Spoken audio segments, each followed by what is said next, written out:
क्या बीजेपी को इस बार बिहार में उसके कार्यकर्ता ही सबक सिखाने पर आमादा हुआ है? आपको लग सकता है ये क्या सवाल है, तो चलिए एक बहुत मामूली सवाल से शुरू करते हैं। बिहार में विधानसभा के चुनाव हो रहे हैं, तो ये सवाल फिर से उठाने का दिल है। क्यों माना जा चुका है कि साधारण लोग चुनाव लड़ ही नहीं सकते? ये पैसे वालों और ताकत वालों का काम है। इस बात पर सवाल उठाना बेमानी। प्रधानमंत्री नरेंद्र मोदी जी ने चुनाव से पहले एक बहुत बड़ी गलती कर दी दोस्तों। ये कह लीजिए कि मोदी जी ने क्या अपने पैर पर खुद ही कुल्हाड़ी मार दी है। क्या मोदी जी को 440 वोल्ट का झटका लगने जा रहा है? मोदी ने सबसे बड़ी गलती कर दी है, ऐसा कहना वरिष्ठ पत्रकार का दोस्तों।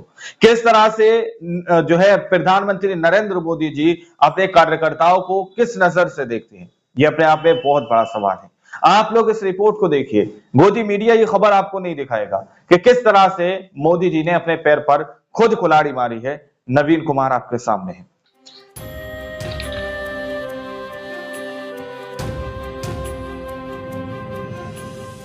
नमस्कार, आदाब, सत श्री अकाल, जय भीम, जोहार। मेरा नाम है नवीन कुमार। क्या बीजेपी को इस बार बिहार में उसके कार्यकर्ता ही सबक सिखाने पर आमादा हुआ है? आपको लग सकता है ये क्या सवाल है, तो चलिए एक बहुत मामूली सवाल से शुरू करते हैं। बिहार में विधानसभा के चुनाव हो रहे हैं, तो ये सवाल फिर से उठाने का दिल है। क्यों माना जा चुका है कि साधारण लोग चुनाव लड़ ही नहीं सकते? ये पैसे वालों और ताकत वालों का काम है। इस बात पर सवाल उठाना बेमानी हो चुका है कि चुनावों में किस पार्टी ने कितने बाहुबलियों को टिकट दिए, कितने धनबलियों को टिकट दिए, कितने बहुरूपियों को टिकट दिए। राजनीतिक शुचिता का कबूतर तो कब का भारतीय राजनीति से फुर्र हो चुका है, लेकिन कम से कम राजनीति में दिन रात एड़ियां रगड़ने वाले कार्यकर्ताओं की मेहनत का ही मान रख लेते, उम्मीदवारों का मान रख लेते, नेताओं का मान रख लेते। एक राजनीतिक कार्यकर्ता 5 साल 10 साल अपने क्षेत्र की जनता की समस्याओं से जूझता है, उनसे जुड़ता है, अपना खून पसीना लगाकर जनता का खैर ख्वाह बनता है, घर की चारदीवारी और सड़क के चौराहे को एक कर देता है।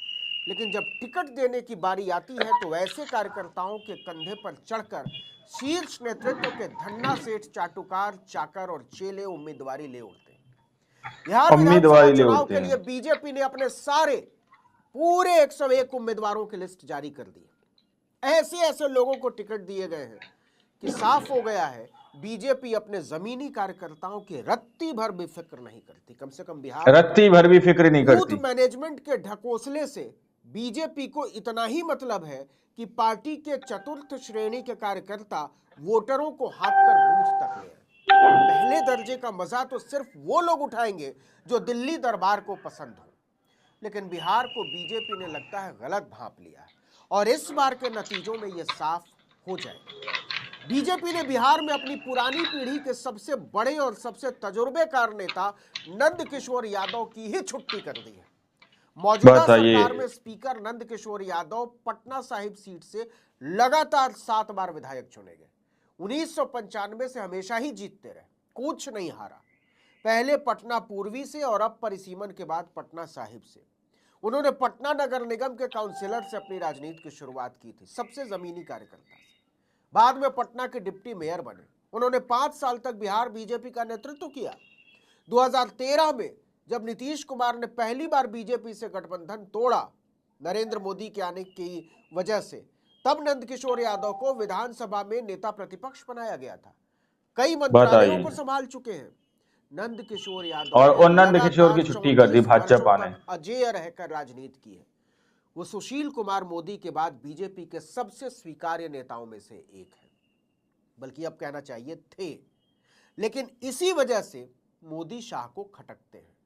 पटना साहिब में उनकी मुस्लिम मतदाताओं तक में पैठ है। वो अभी केवल 72 साल के हैं। बावजूद इसके उन्हें सिर्फ उम्र के आधार पर विदाई दे दी गई। 75 साल वाले प्रधान बने बैठे हैं। खुद जब मार्गदर्शक मंडल में जाने की बारी आई तो अपने आका से कहलवा दिया कि ये भी कोई उम्र है रिटायरमेंट की। हमने तो 75 साल की बात मजाक मजाक में कर दी थी, लेकिन नंद किशोर यादव को जबरिया रिटायर करवा दिया। और वो भी किसके लिए? उस वकील के लिए जिसने प्रधानमंत्री मोदी की मां के एआई से बनवाए वीडियो को हटाने की कोर्ट में पैरवी की। एडवोकेट से बीजेपी के एजेंट बने रत्नेश कुशवाहा को दिल्ली में बैठे आका ने इनाम में पटना साहिब की सीट दे दी। इन्हें अभी तक अंदाजा नहीं है कि बिहार बीजेपी में सुशील मोदी चल सकते हैं, नरेंद्र मोदी नहीं चल सकते, आज तक नहीं चले हैं। बीजेपी ने मुजफ्फरपुर की औराई विधानसभा सीट से रामसूरत राय का पत्ता भी साफ कर दिया। रामसूरत राय पिछले विधानसभा चुनाव में 48,000 से भी ज्यादा वोटों से जीते थे। यह बिहार में जीत का सबसे बड़ा मार्जिन था।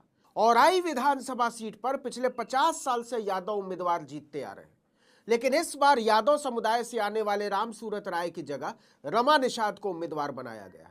रमा निषाद ने 2 दिन पहले ही पार्टी ज्वाइन की और उन्हें टिकट थमा दिया गया। रामसूरत राय के समर्थक भड़क उठे हैं। वो आरोप लगा रहे हैं कि रमा निषाद को 6 करोड़ लेकर टिकट दिया गया है। कमाल की बात तो यह है कि रामसूरत यादव का टिकट भी उम्र का हवाला देकर काटा गया है, जबकि उनकी उम्र का हवाला। औराई विधानसभा सीट यादव बहुल है और रामसूरत राय को टिकट नहीं देकर बीजेपी ने यादव समुदाय को नाराज कर दिया है। इस बार के विधानसभा चुनाव में बीजेपी ने यादव समुदाय की घोर अनदेखी की है। यादव समुदाय के 6 से ज्यादा सीटिंग विधायकों के टिकट काट दिए गए। नंदकिशोर यादव और रामसूरत राय के अलावा मुंगेर से मौजूदा विधायक प्रणव यादव, कहलगांव से विधायक पवन यादव, नरपतगंज से विधायक जयप्रकाश यादव, अलीनगर से विधायक मिश्रीलाल यादव और सूर्यगढ़ा से विधायक प्रहलाद यादव का टिकट काट दिया गया है। बीजेपी ने इस बार सिर्फ 6 यादव उम्मीदवार उतारे हैं, जबकि 2020 के विधानसभा चुनाव में बीजेपी ने 15 यादवों को टिकट दिया था। इसके पहले 22 यादवों को उम्मीदवार बनाया गया था। यादव समुदाय का आरोप है कि जैसे बीजेपी ने मुसलमानों को टिकट देना बंद कर दिया, उसी तरह यादवों से भी पीछा छुड़ा रही है। बीजेपी की राजनीति में यादव मिसफिट है, जबकि बिहार में उनकी आबादी 14% के करीब है। ऊपर से योगी आदित्यनाथ बिहार के प्रचार में उतर गए, जो उत्तर प्रदेश में यादवों से अपनी नफरत और हिकारत के लिए बुरी तरह बदनाम हो चुके हैं। इस हिमाकत का भारी खामियाजा बीजेपी को चुनाव नतीजों में भुगतना पड़ सकता है। बीजेपी का सबसे हैरत अंगेज चुनाव तो मैथिली ठाकुर का रहा।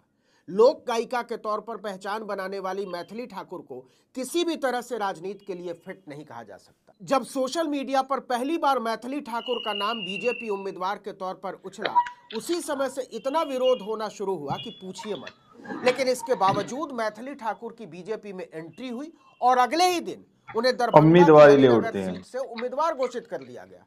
इस सीट से मिश्रीलाल यादव विधायक थे, वीआईपी से एनडीए कैंडिडेट के तौर पर। बाद में वो बीजेपी में शामिल हो गए और टिकट नहीं मिलने पर उन्होंने पार्टी से इस्तीफा दे दिया।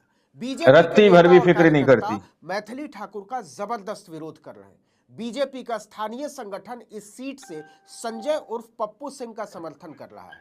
बीजेपी के कुल 7 मंडलों के अध्यक्षों ने मैथिली ठाकुर के खिलाफ आवाज बुलंद कर दिया है। कार्यकर्ता खम ठोक रहे हैं कि इस सीट से मैथिली जीत कर दिखा दे, वो यहां अपना मुंह दिखाने नहीं आएंगे। अलीनगर सीट पर आरजेडी का दबदबा रहा है। इस विधानसभा क्षेत्र में यादव और ब्राह्मण जाति की करीब करीब समान आबादी है, लेकिन सबसे ज्यादा है मुसलमान। बताइए, पिछले लोकसभा चुनाव में आरजेडी इसी वजह से हार गई कि उसने पहली बार यहां से एक ब्राह्मण उम्मीदवार विनोद मिश्रा पर दांव चल दिया था। वहीं एनडीए की तरफ से वीआईपी ने यहां से यादव उम्मीदवार मिश्रीलाल यादव को उतारकर पहली बार अपना खाता खोल दिया। लेकिन इस बार मैथिली ठाकुर की उम्मीदवारी को ब्राह्मण समुदाय के लोग ही नकार रहे हैं। मुसलमान और यादव तो वोट देने से रहे। बीजेपी सोशल मीडिया पर मैथिली की लोकप्रियता को जमीन पर भुनाना चाहती है।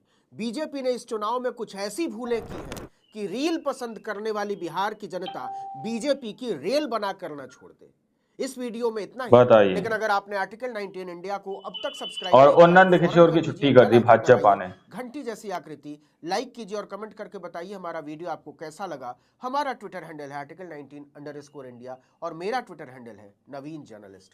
दोस्तों, आप लोगों ने इस वीडियो को शुरू से आखिर तक देखा। वीडियो के अंदर साफ तौर पर बात की गई है कि किस तरह से प्रधानमंत्री नरेंद्र मोदी जी को 440 वोल्ट का झटका लगने जा रहा है। किस तरह से नीति जो है चुनाव से पहले प्रधानमंत्री नरेंद्र मोदी जी ने बड़ी गलतियां की हैं। दोस्तों, किस तरह से उन्होंने अपने कार्यकर्ताओं को एक साइड रखते हुए धन्ना सेठों को, ऐसा सीधे तौर पर नवीन कुमार कह रहे हैं कि धन्ना सेठों को टिकट दिया जा रहा है। ये भाजपा के अंदर कार्यकर्ताओं की वैल्यू है। ये रिपोर्ट इसीलिए तैयार की गई है। क्या प्रधानमंत्री नरेंद्र मोदी जी ने अपने पैर पर खुद कुल्हाड़ी मार ली है? क्या आप लोगों ने इस रिपोर्ट को देखा सुना? आप लोग इस रिपोर्ट के बारे में क्या सोचते हैं, क्या समझते हैं? अपनी राय कमेंट सेक्शन में जरूर दीजिएगा। मिलते हैं अगली वीडियो में, जब तक के लिए जय हिंद, जय